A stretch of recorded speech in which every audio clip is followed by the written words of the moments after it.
Doubts are not real.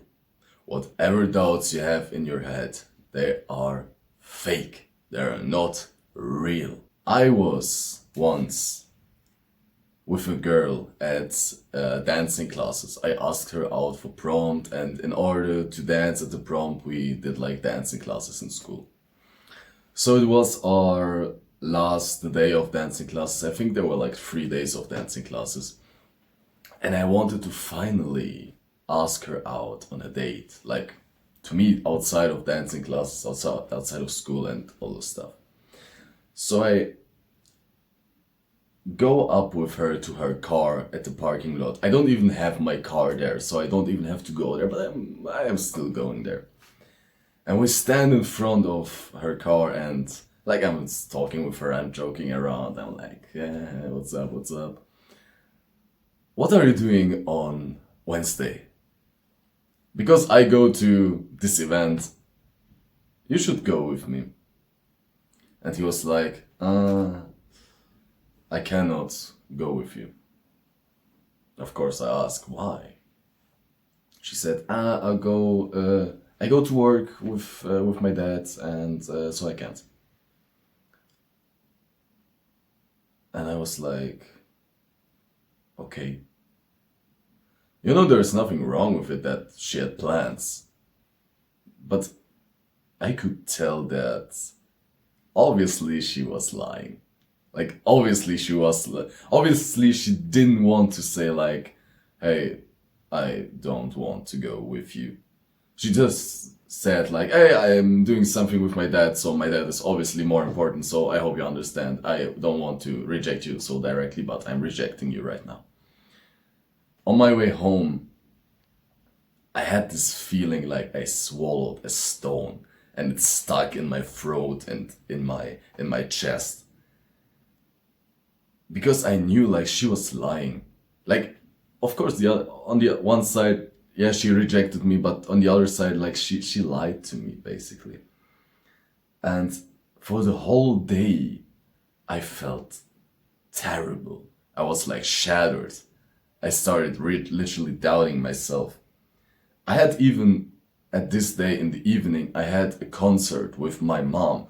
And it was a great concert, but even at the concert, I was so in my head, I had so many doubts about myself because I tied so much worth to this girl. And I thought like, wow, am I worthy? What's wrong? Why did she say no? I mean, we had a lot of fun at the dancing classes. Now she's saying no. What is wrong with me? I doubted myself. So I closed myself kind of because of course I was pissed. And probably you know a similar situation or a situation where you also doubted yourself because of someone else, someone rejecting you, someone lying to you, whatever. Someone criticizing you, for example, as well. But what I learned out of this, like my realization was 1 month later, pretty exactly 1 month later, I met another girl and a group of people, and they fucking liked me. Like they literally loved me. And I'm not saying this to brag. I'm saying this because it was like contradictory to what happened with the girl from the dancing class. So I thought to myself like, okay, wait. All those doubts I had because of the dancing class girl, why were they in my head in the first place if there are people who actually like me? So I don't even need those doubts. They're just voices in my head, right? And doubts are constructed in your own head. Doubts are they're created in such moments when you're being hurt, when something goes into another direction, but you want it to go to this direction, but it goes there. And then you want to be in control. It's natural, like you want to be in control. And when you doubt yourself, you analyze the problem. But the problem with this analyzing is that it's not real analyzing. It's more beating yourself up. Because let's be honest, you can do a mistake. It can be in a conversation, it can be in some construction, whatever. You can do a mistake, and then, of course it's good to like reflect on it and analyze what was the problem. But in such cases where people reject you, like, doubts are not learning and doubts are not analyzing. Doubts are they are like little flies. Like imagine like little flies in your head. And if you had like one or two flies, okay, they're like flying around. But suddenly when they multiply, it's like in the kitchen, you know, when you have food in the kitchen and you let it there for a few days. At the beginning there's nothing, then there are like a few flies, but in a few days your whole kitchen is full of flies. And this is the same with doubts. Suddenly you start with one doubt, then it's two, then four, then eight, then 16. It goes up exponentially, like it doubles all the time, you know. Doubts are so tricky because the problem is at the beginning your doubts are whispering to you. They're like, you're not worth it. She rejected you. Whatever. And the problem I had, and you probably have as well, is you listen to it. There is this whisper in your head, this doubt whispering, and you listen to it. And the moment you listen to it, it gets louder. Because you focus just on a whisper and suddenly you have a scream in your head, screaming, you are not worth it. And after I met the second girl and the group of friends 1 month later, I realized that those doubts I had about this previous girl, they actually didn't have such a big influence on me, like in a sense of long term. Like the girl was not that important in the end. I forgot her basically. Which, it just showed me that when I was at dancing classes with her, I put so much importance and so much power to, I gave her so much importance and I gave her my power that she could easily manipulate me in the sense of she could let me doubt myself.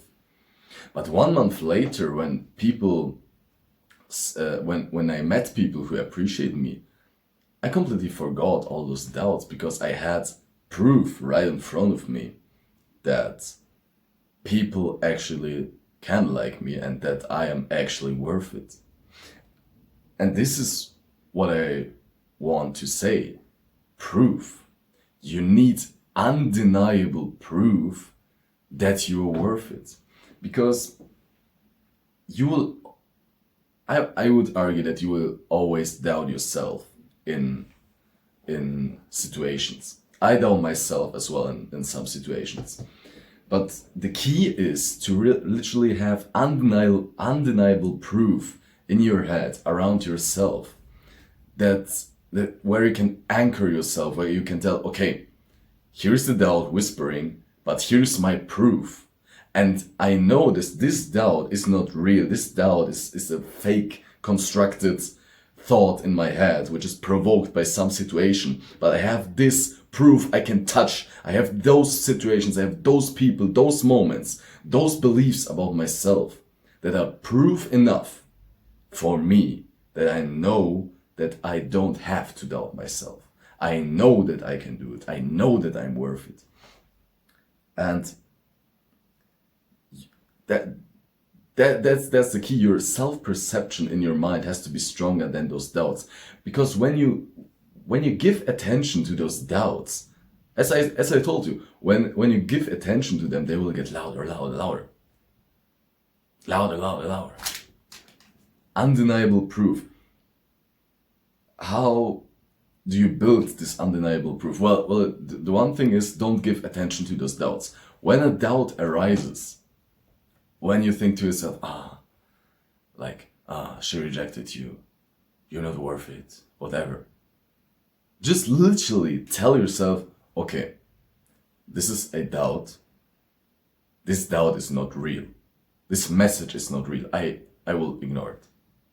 Just smile on it, like you have this thought, like, you're not worth it, you pussy, whatever. You're like, of course, go on. And the other thing is to, well, on one side, have the self-perception of yourself that you're great, that you're a motherfucker, but as well build your rapport with other people. Go out with friends who appreciate you, and think about those friends, like, why are they my friends? Because they like me, because I'm good how I am. Have this proof in your life. Have those, it can be little things. It can be a message you got from a friend where he told you that, hey, this what you did last week was awesome, or whatever. Small things that anchor yourself, where you can think like, okay, this and that happened, and I'm actually a pretty great person. Don't be a victim. Don't be a victim to your own thoughts, to your doubts, because doubts are just negative thoughts. Don't be a victim to them. Live freely. Ignore them. Just let them pass.